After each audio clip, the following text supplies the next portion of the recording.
Hi everyone, I'm the Whiskey Enthusiast. Welcome back to my channel. We're on episode 5 of Douglas Laing's Remarkable Regional Malts. We're on the region of Islands. Not officially a region, but for most of us who dive into the whiskey world a little bit, we kind of put it as a different region. Normally, it's a part of the Highlands, but what are regions anyway, right? Anyway, we have the Rock Islands, formerly known as Rock Oyster. I don't know why they changed the name. I thought maybe it meant something naughty, so that was what I was searching for. But no, I think there's a Rock Oyster Festival in Cornwall in July. Maybe that's why. Conflict of interest? I don't know. Now it's named Rock Islands, which is a bit stupid because Rock Oyster sounded better. And also there's a goddamn oyster there. Look, there's not an island there. But the island is the region. Anyway, again, another blended malt, non-chill filtered, natural color, 46.8% ABV. This is a bit more hefty than the other ones. And Rock Island whiskey, marriage of some Scotland's finest, most maritime and characterful aged single malts, including those distilled in the... it says Island of Islay, Jura, Arran, and Orkney. So there's Islay malt in here as well. Which is weird because there's Big Pete that we're going to do it on next episode, which is just Islay. Interesting, I didn't know that there was Islay in here. Yeah. Doesn't say more there. Okay. The box. Right, so, Rock Island, the islands region. Now, I'm not a fan of Jura. I've not had a Jura I liked before. I've tried many. Granted, I've not tried any single cask ones or any higher age ones, but up until 18 and anything without an age statement didn't really impress me. I'm not a fan. Highland Park, Orkney, yes, I do like Highland Park. They do release a lot of stuff, so it gets a bit tedious. But I have a friend who's a massive collector of whiskeys. He's actually the world's foremost, I think, Japanese whiskey collector. He actually makes his life, from it. And he has a lot of Highland Park whiskeys, single casks and special releases, whatever. So every now and again he shares. So I've drank some incredible Highland Parks, but their normal releases are okay, are good. I do like Highland Park. I like the Highland Park character. Arran, I love Arran. It says Islay. I love Islay as well. Anything from Islay, hardly I say no to. So let's dive into this one, shall we? Yeah, okay. So if you include Islay peat in any blended malt, it's just gonna smell like Islay peat.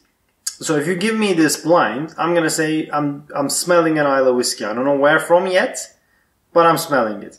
So I'm already disappointed because I would have liked a profile of Arran or Highland Park. More maritime, less peat forward, bit more distillate shining through, bit more sea spray. My nose is just sweet peat. Peat reek. It reminds me so much of another blended malt, the Johnny Walker Islay blend, Islay Origin, which is a blend of Lagavulin and Kulila. Link up there. It was actually my first video. So, again, go easy on me. Yeah, bacon, charred, a little bit of barbecue note, not too strong. It is maritime. You get iodine there. Islay peat, sweet peat. That maple honey glazed ham put on barbecue, it's what I always smell with Islay peat. So, meaty. Yeah, but the peat dominates. I'm a bit, come on guys. Rock Oyster, you find this, you want this fresh, zesty and creamy and salty note. You want that. You hear Rock Oyster or Rock Island, whatever, and then you see an oyster. You kind of want that kind of a feel. Whereas now, yeah, don't get me wrong, I love Islay, but super peppery. Peat is there, zesty, lemony, very dry, white pepper, the mouth turned into A bit of Ardbeg now. I bet it's very ashy as well. Okay, this is another trick if you've missed before. Wet your hands with the whiskey you're gonna do, and then, yeah, leather, tobacco ash, and worn shoes. Yeah, I mean, it's not bad. It's good. I would be happy with this, but it just feels a bit too peat dominated and less flavor. There's a sherry cask version of this, which actually is better, but it's very misleading.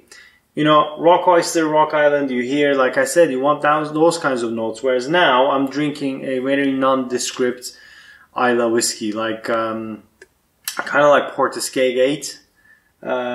Actually, it doesn't taste as young. That's one good thing about this. It feels from older batch. It doesn't feel super young. So, yeah, I'm not massively happy with it. I mean, again, don't get me wrong. It's really nice. I like it. It's Islay whiskey. If you're a peat head, if you like peat, you're going to love this. I would have just wanted a bit more sea salt, a bit more island character.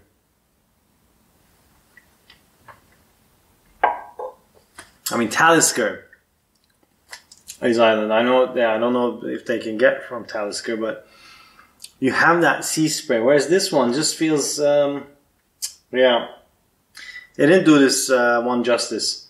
Guys, I'm going to recommend this one Glencairn. It's another skip from Goldrins, and this one as well. It's a skip. Again, the box gets a 3 Glencairns from me. Recommended buy the whole box to try the different things, but on separately, I wouldn't buy the bottle. Now, my pick from the Islands region. Like I said, Highland Park, I can't in good conscience bring any single cask or cask strength ones. The 10 and 12 is nice, but my favorite Island one is Arran. This is the old version of the Bothy quarter cask. But I'm not going to recommend it. Well, I'm going to recommend this a lot, but I'm not going to try this one now because this is a bit strong for some people. Not a lot of people like it. It's 53.2% ABV and it's very robust, non-age stated. I'm going to do a comparison of this one with the new Bothy just to see what have changed. This is the Arran 10. My previous bottle has finished, and this one is a sample. My other bottle is not here yet. But Arran 10, and then Arran in general, is one of my favorite distilleries. Where is that? The barrel reserve is good as well, but it doesn't have that much character to compete against the other, other Arrans. Now, this is the nose I was waiting to have from Rock Island. It's sweet, maritime, malt forward. You get the barley, you get the distillant shining, you get bourbon cask effect there. There's a little bit of a sherry, but there's sea salt, sea spray, seaweed, anything that's maritime, it's here. It's a bit peppery, and then there's also a creamy note. That's exactly the nose I was hoping to get from Rock Island.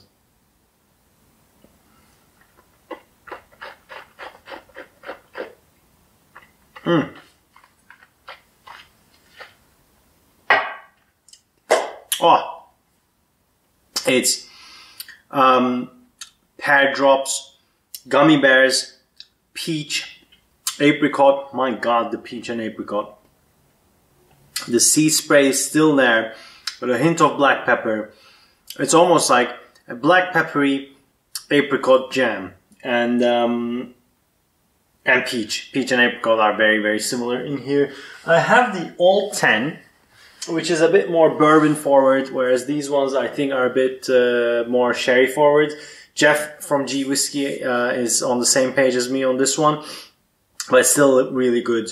And the finish is peach, apricot, juicy fruits, sweetness with the pepper carrying forward.